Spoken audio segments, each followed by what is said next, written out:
Woodman stage. You know what? For the heck of it, in this level, I'm actually going to be using, I'm going to use Quickman's Quick Boomerang. Because for some reason, it seems like in this level in particular, most of the enemies are pretty weak to Quickman's ability.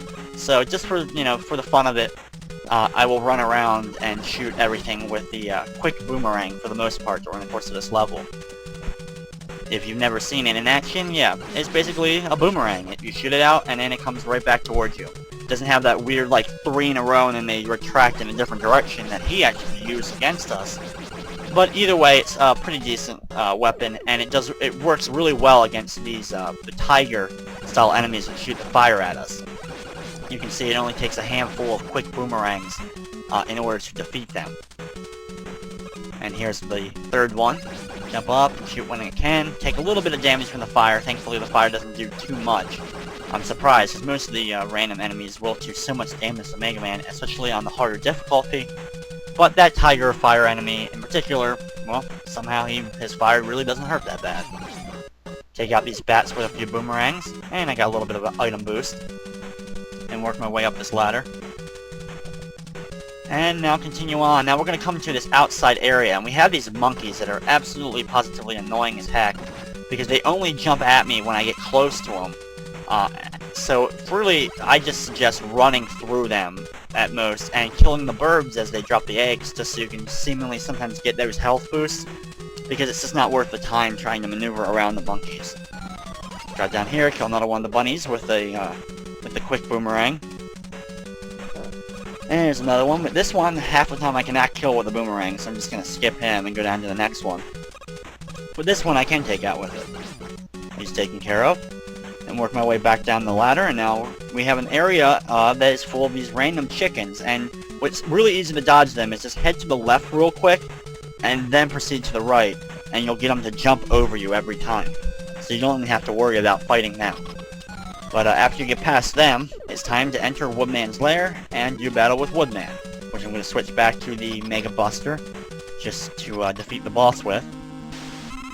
And basically for Woodman is he has this leaf shield that he uses, and he fires random leaves up into the air. So the basic strategy for it is, you can't hurt him with the leaf shield, but as soon as those leaves start falling from the ceiling, that's your cue to be able to get ready to jump over the leaf shield. Now, your Mega Buster does a decent amount of damage. The problem with it is he gets slowly and slowly closer to you every time he fires a leaf shield. If you're really, really good, you can time it that you'll jump over the leaf shield and be able to go underneath of Woodman. But for the most part, take damage from a leaf shield, and then maneuver your way over to the left or the right to get past him to the more open area of the room. But he's taken care of, and of course, for defeating Leaf Man, we're going to be getting Leaf Shield, which would make sense, I would think. But we turn a green color, which we pretty much look exactly now like Bubble Man with that, but either way, we're now going to Heatman stage, the Robot Master who looks exactly like a lighter. There's a lot of fire-based Robot Masters in the first 6 Mega Man games. You had, not only of course Fireman in Mega Man 1, you have Heatman in Mega Man 2, and then you would later on have Flame Man in Mega Man 6. But fire is of course going to be an instant death, so we're going to stay away from the fire at all costs. We have a large series of platforms, and I decided, just for the heck of it, just like I used Quick Boomerang in the last level, I'll use Metal Man's ability for this level, for most of this level.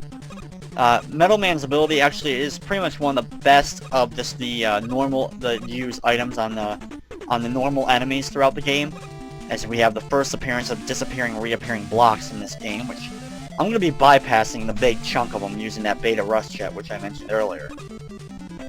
But the Metal Blade seems to work best on most of the random enemies throughout the game, and it's just as comparable as the Mega Buster, and a lot of times it's a lot better to use it than using the Mega Buster on the random enemies. Now I have to use these stupid disappearing, reappearing blocks in order to work my way up these random towers.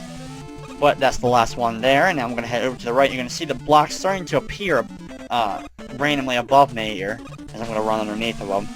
But when I get to the end here, I'm going to stop on this part, pull out that Beta Rust Jet, the item number 2, use it, and now I'm just going to cruise my way all the way across this very, very large lava-filled gap.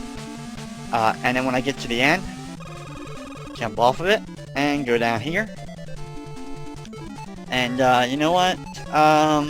Let's use Crashman's ability to take out the giant mech. And now I'll switch back to Mega, the metal blades, in order to finish off him. It takes a lot of metal blades on him, but usually it doesn't take that many. Gain a little bit of Crashman's ability back. Change back to Metal Man, even though I don't really... Yeah, there's no more enemies, so... I'll just end up switching right back to the Mega Buster to do battle with Heatman, who actually is one of the easiest Mega Man bosses, another one of the easier set of bosses to deal with. As soon as the battle begins, though, he does fire 3 shots at us, and if you time it right, you can jump through them. But for his main attack, he just charges up, like he's going Super Saiyan or something, and then he charges at us, and right as soon as he stops charging at us is our opportunity to deliver 1 shot. But that 1 shot ends up doing a decent amount of damage. He will throw the random flames at you often, but sometimes he'll just get stuck in a loop where he just will not fire them for whatever reason. Even if he's right next to you, or even if you're on the opposite side of the room from him, he still won't fire them sometimes. So I guess you just get lucky if you can catch him in a loop. 1 more shot, and he's taken care of, and now we have defeated all 8 of the Robot Masters. But of course, this is Mega Man, so just by defeating the 8 Robot Masters, of course we're just about a little over halfway done. Because we still have all of Wily's Castle to go through. As we're going to get equipped now with, well, of course Heatman's ability, which is Atomic Fire. We turn a nice red color, and also by defeating Heatman, we're going to get item number 1, which we do need to use in Wily's Castle. Item number 1. Thank you, Dr. Light. Could you talk any slower? Okay, thank you so much. I got it. We got item number 1. Now basically we're going to go from that red and yellow to another color combination with red involved, as we're going to turn to red and white.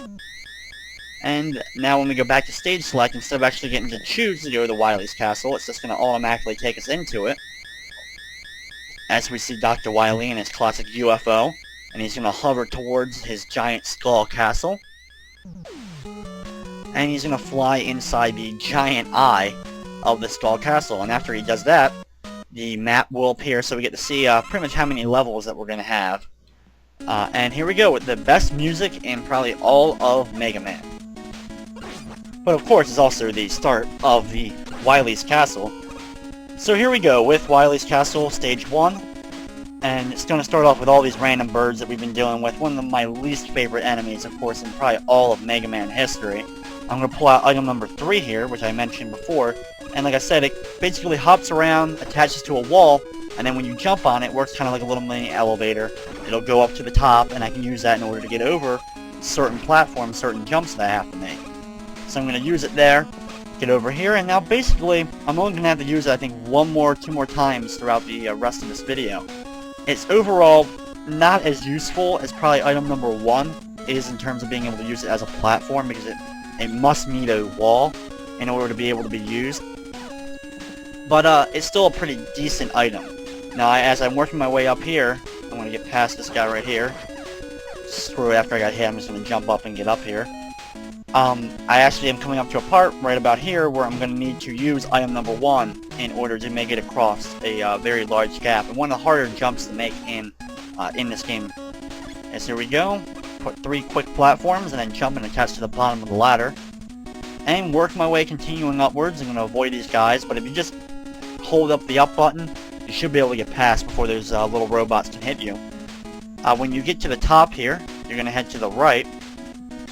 And we actually have to do boss with the first of Wily's stage's bosses. I'm going to switch back to the Mega Buster, and we have to deal with the giant dragon. But it starts off with a little bit of a chase scene, because you're going to have to work around these very small platforms doing quick jumping. You have to slow down a little bit, because the jumping kind of slows down, but then you're going to get to a part where you have 3 blocks set up right near each other. Jump on the middle block, the health bar will fill up for the dragon, and then start firing. He will fire random fireballs. Always stay at the front as much as possible of the block, because when he hits you and you're going to get that little bit of, when you fall backwards, that ricochet where you can't control it, you want to make sure that you're far enough on the block that when he hits you and you go backwards a little bit, that you're not going to end up falling off the edge. So now it's going to be off to Wily stage number 2. And you're going to see the little map there. It's going to draw out our next set of coordinates in order to complete the next level.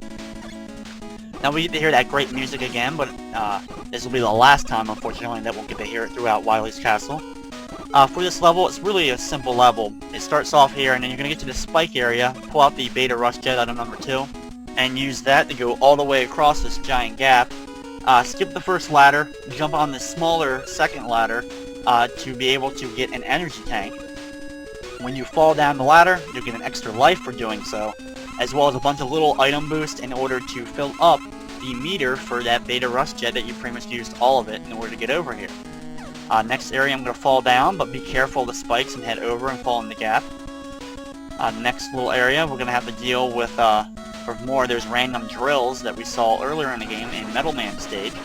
Kind of take out a few of them, but for the most part, the best strategy is to just kind of barrel your